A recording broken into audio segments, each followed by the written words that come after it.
허물을 덮어주는 자는 사랑을 구하는 자요, 그것을 거듭 말하는 자는 친한 것을 이간하는 자니라.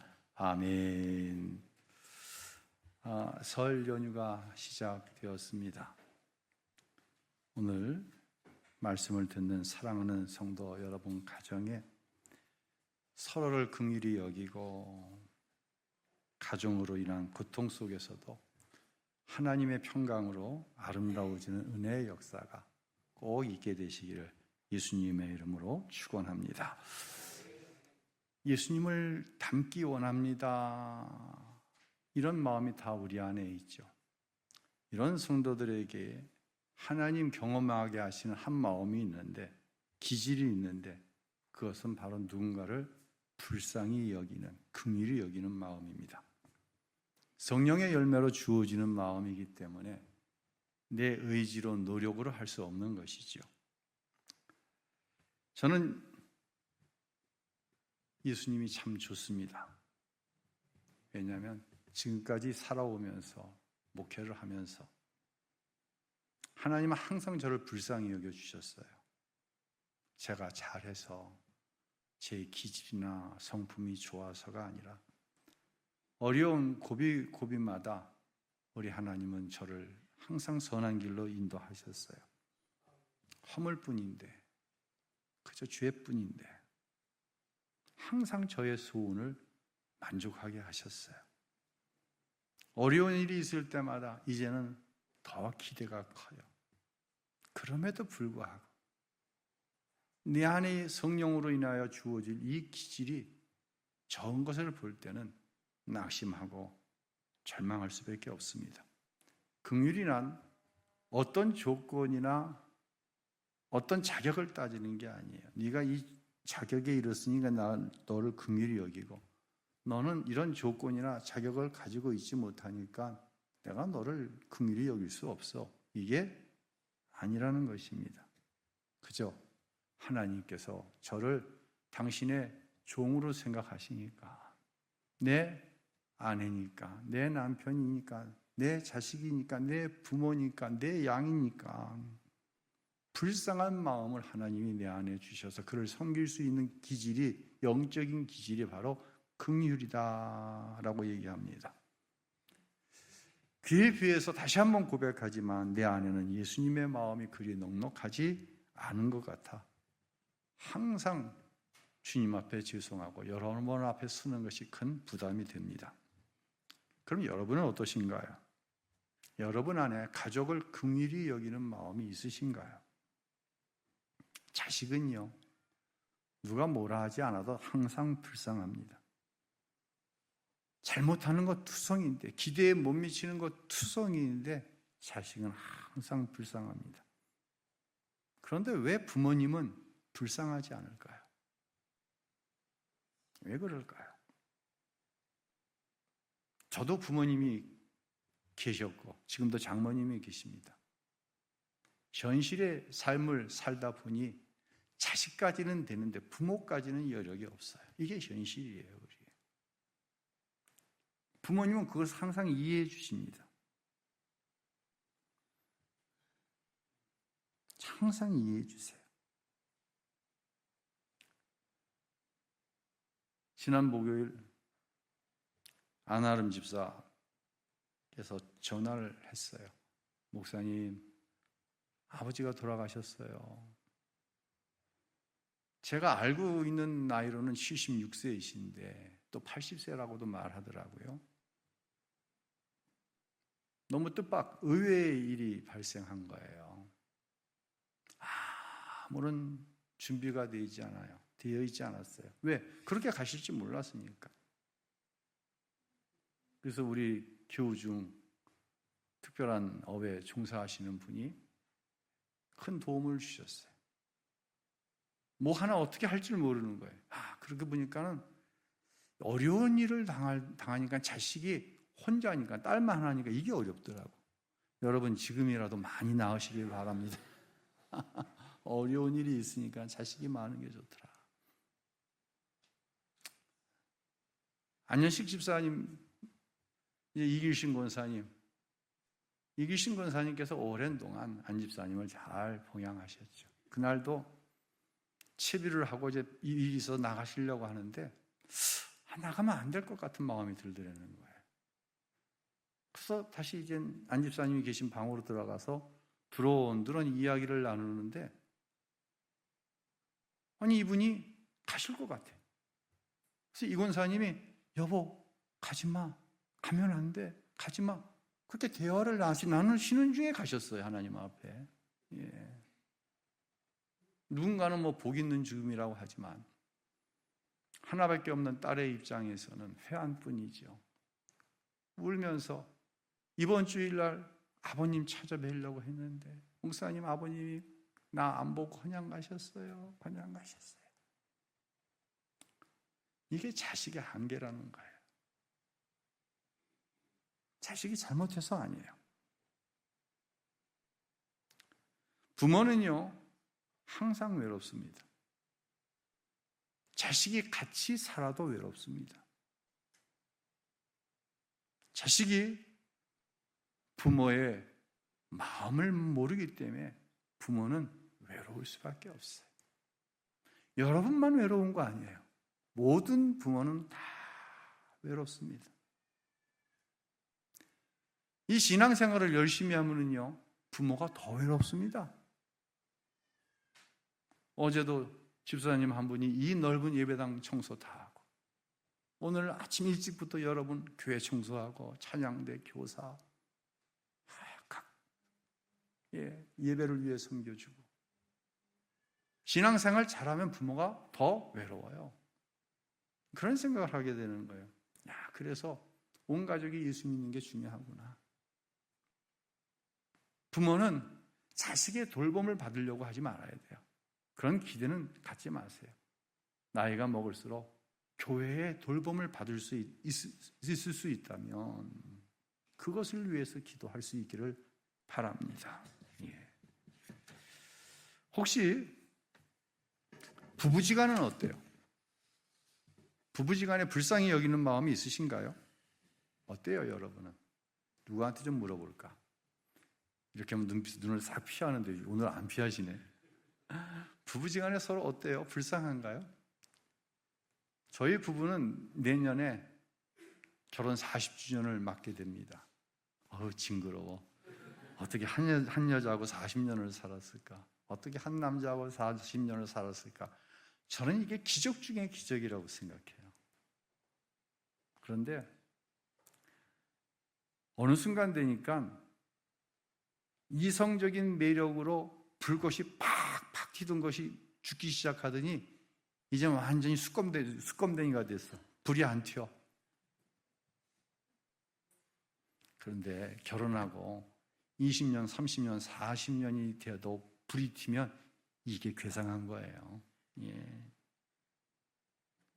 세월이 흐르면서 더해지는 게 있더라고요.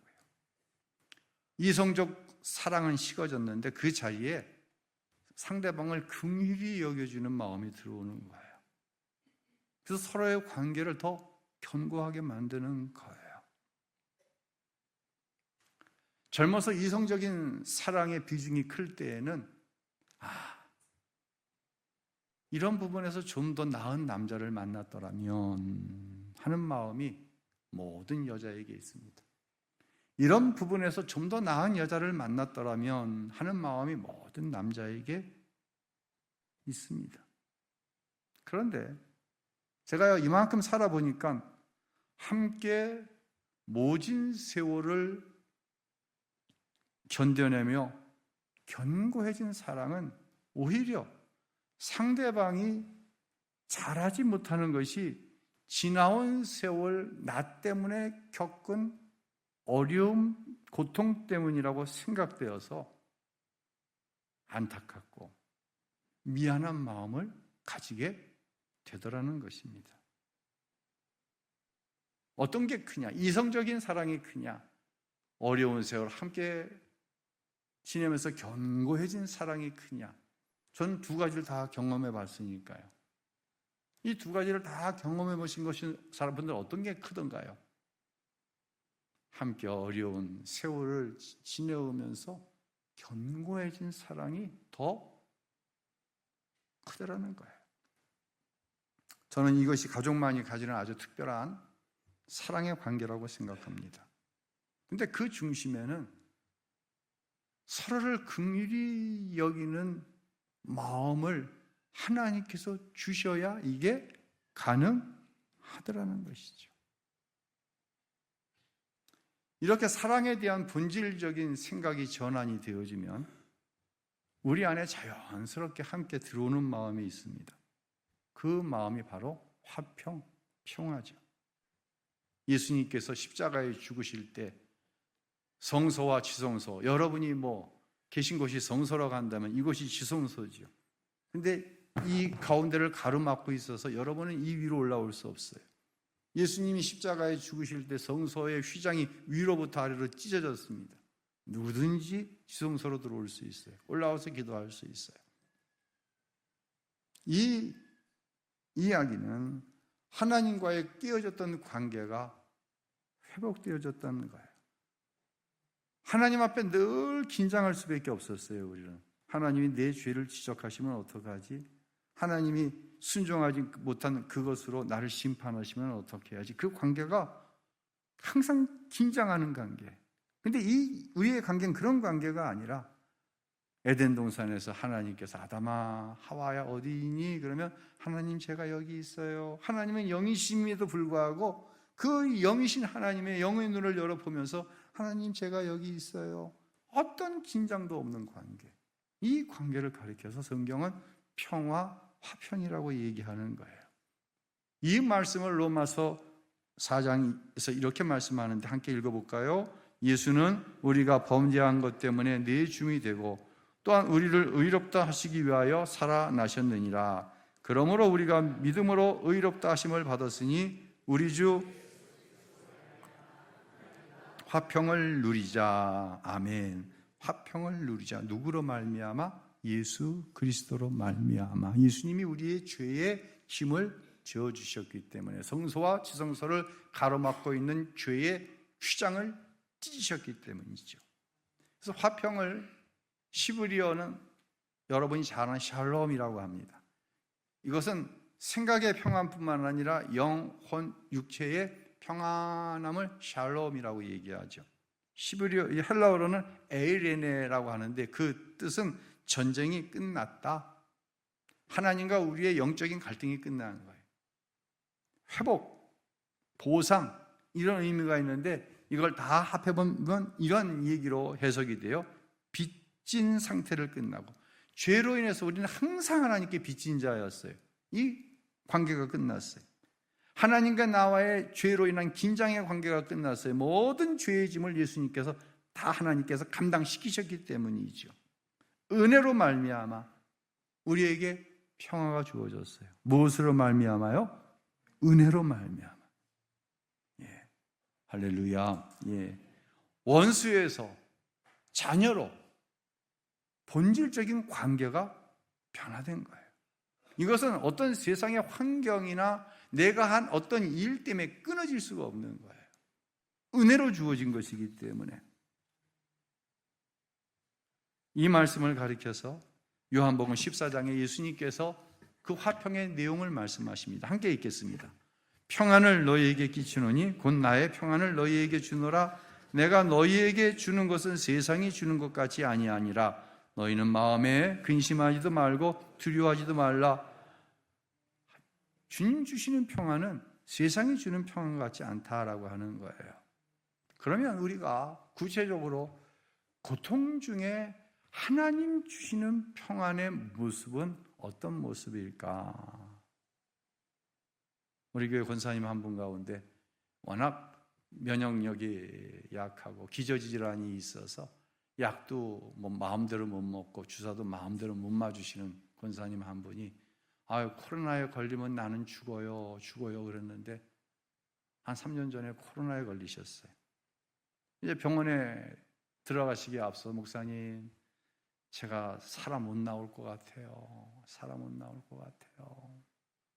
그러면서 이분이 병원에 가셔서 병상에서 일기를 써서 자녀들에게 보낸 것을 제가 전달받아서 간직하고 있었어요. 그 편지의 내용을 제가 한번 읽어 드리도록 하겠습니다. 내가 병원에 들어온 지 닷새째 되는 날이다. 하루가 공포스럽다. 기저질환 특이 체질을 친구 삼아 함께 살아온 나는 늘 살얼음 위에서 조심조심 살았다. 코로나 바이러스에 감염되자 난 꼼짝없이 죽었다. 빠져나갈 수 없다라고 혼자 결정 내렸다. 진통제 부작용으로 이틀 동안 희망의 끈을 내려놨다. 항체 치료제로 치료하기로 한 날이다. 조금 설렌다. 스스로 방 청소도 했다. 손님을 맞이하는 기분으로 경건해진다. 하나님께 간절히 기도드렸다. 눈물이 흐른다. 환자용 사용 설명서를 주고 가서 읽어봤다. 부작용이 40가지나 된다. 나한텐 30가지나 해당된다. 간질환, 신장질환자는 사용할 수 없다고 쓰여 있다. 옆에 있는 간호사 선생님이 말없이 쳐다봤다. 내가 자가면역 간염이 있는데 쓰는 게 맞냐고 물었다. 그렇단다. 마음이 바빠진다. 회원들부터 정리한다. 선 월급 받고 한 번 일했는데 나머지는 입금해 주려 했더니 그냥 두란다. 회복해서 오시면 된단다. 둘째 아들한테 메모해 두라고 했다. 두 아들이 워낙 야무져서 당부할 것도 없다. 다행인 것은 나에게 예쁜 며느리가 있다. 내가 없는 자리를 채워줄 그런 아이다. 그것도 다행이다. 남편은 믿음도 좋고 낙천적인 성격의 소유자다. 걱정이 안 된다. 치료제를 맞다가 혼수에 빠질 수 있어 주변 정리를 다 했다. 침대에 누웠다. 눈물이 주르륵 흐른다. 혈압이 오를 수 있어 눈물을 수습했다. 간호사 선생님이 왔다. 긴장한 모습을 들키고 말았다. 핸드폰을 켰다. 미리 찾아놨던 유튜브 찬송가를 틀었다. 주님께 모든 것을 맡긴 채 자리에 누웠다. 편안해진다. 영상으로 주치의 선생님이 나를 부른다. 치료제 투여 시작합니다. 1시간 30분 동안 맞을 건데 사소한 거라도 우리한테 말해 달란다. 옆에 선생님은 치료제를 맞을 동안 함께 있을 거고 밖에서는 자신을 포함한 의료진이 모니터 상황을 지켜보고 있단다. 아무 걱정을 말란다. 만약에 사태를 대비한다고 한다. 보잘것없는 작은 여인의 생명도 소중하게 생각하는 의료진께 감사한다. 긴장 속에 아무 반응 없이 치료제가 호수를 타고 내 몸속으로 들어온다. 또 한 번 살아남을 감사한다. 감사가 내 마음속에 몰려온다. 참으로 긴 하루였다. 로마서 8장 35절, 39절 말씀으로 하나님께서 우리에게 주신 평안을 정의 내려 보겠습니다. 읽겠습니다. 누가 우리를 그리스도의 사랑에서 끊으리요? 환난이나 곤고나 핍박이나 기근이나 적신이나 위험이나 칼이랴 높음이나 깊음이나 다른 아무 피조물이라도 우리를 우리 주 그리스도 예수 안에 있는 하나님의 사랑에서 끊을 수 없으리라. 아멘. 할렐루야. 이제 여러분에게 한 가지 질문을 드리겠습니다. 여러분은 하나님께서 여러분의 죄를 용서하신 것을 믿으시죠? 또 한 가지 질문을 드리겠습니다. 그러면 여러분은 여러분 자신에게 잘못한 사람을 용서하셨나요? 일부 예배 때도 아무 대답을 안 하더니 참 감사합니다. 대답을 안 해주셔서. 다시 물을까요? 어느 정도 신앙생활을 하면 하나님께서 내 죄를 십자가를 통하여 용서하여 주셨다는 사실을 다 인지하고 입으로 시인합니다. 하지만 누군가를 용서했느냐고 물으면 어떻게 그런 인간을 용서할 수 있냐고 말은 하지 못하지만 마음으로 되새깁니다. 그리고 스스로 맞장구를 칩니다. 그런 인간은 용서할 수 없지. 이런 교인들은 교리적으로만 하나님의 십자가의 은혜와 사랑을 알고 용서함을 믿는 사람들입니다. 여러분은 그러지 마시기 바랍니다 라고 말하고 싶지만, 사실 여러분의 담임 목사의 마음이 요즘 그렇습니다. 용서가 안 됩니다. 도대체 어떻게 용서하나요? 도대체 어떻게 용서할 수 있어요? 여러분은 어떠세요? 이미 대답했죠? 예, 아무도 대답을 못 하셨어요. 이게 교리적인 신앙의 한계예요. 어떻게 해야 될까요? 여러분, 어떻게 하면 좋겠어요?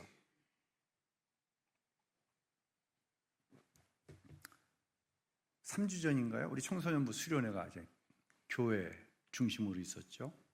권사님들이 아주 고생 많이 하셔서 이번에 모든 수련회가 교회에서 먹고 자고 하면서 권사님들께서 아주 고생을 많이 하셨어요.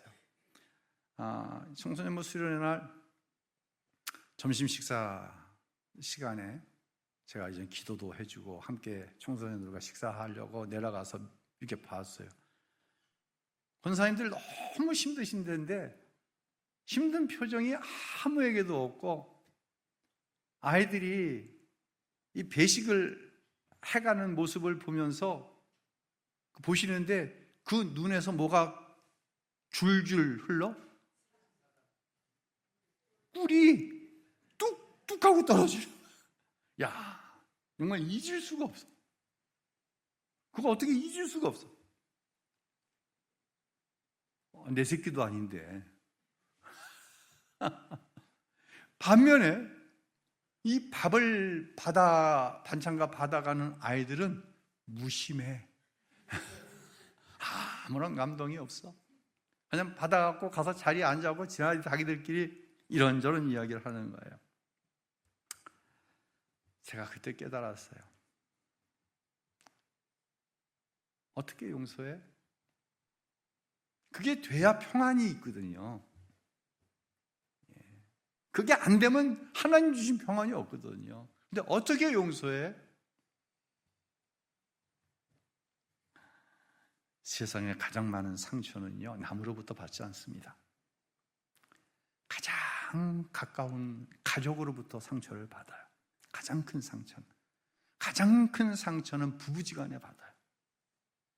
가장 큰 상처는 부모와 자식지간에 받아요. 가장 큰 상처는 형제지간에 받아요.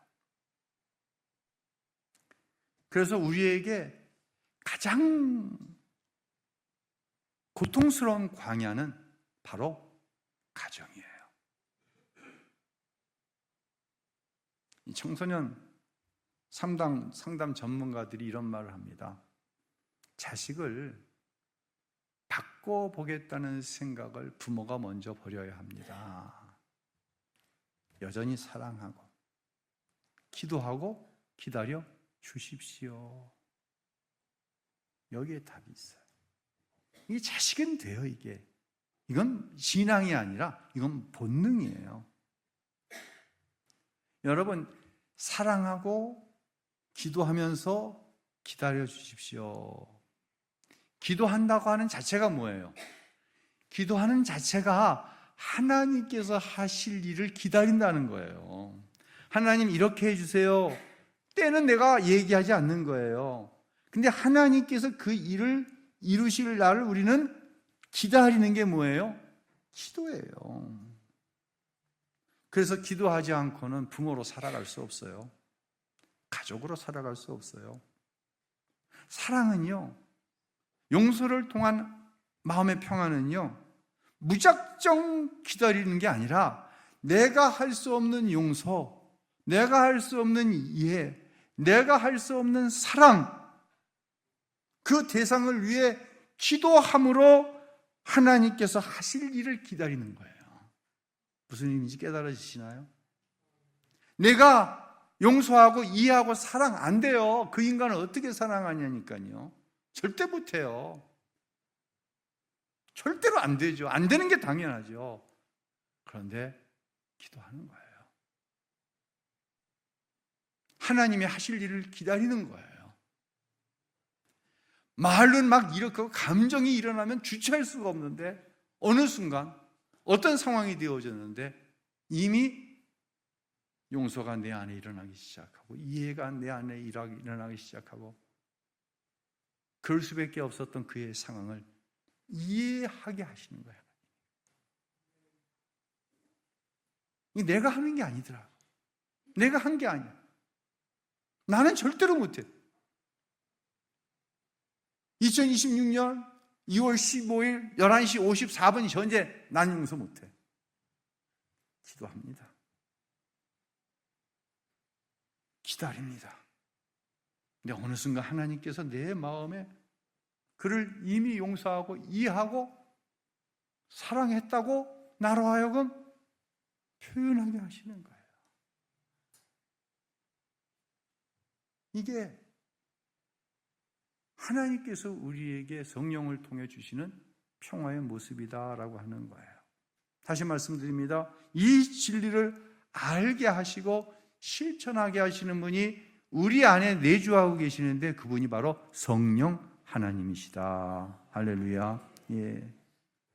성령을 주인 삼아 살아가시는 여러분의 가정 위에 서로를 긍휼히 여기고 화평하게 하시는 하나님의 은총이 넘쳐나게 되시기를 우리 가정의 주인 되신 예수님의 이름으로 축원합니다. 할렐루야. 여러분 새해 복 많이 받으시길 바랍니다.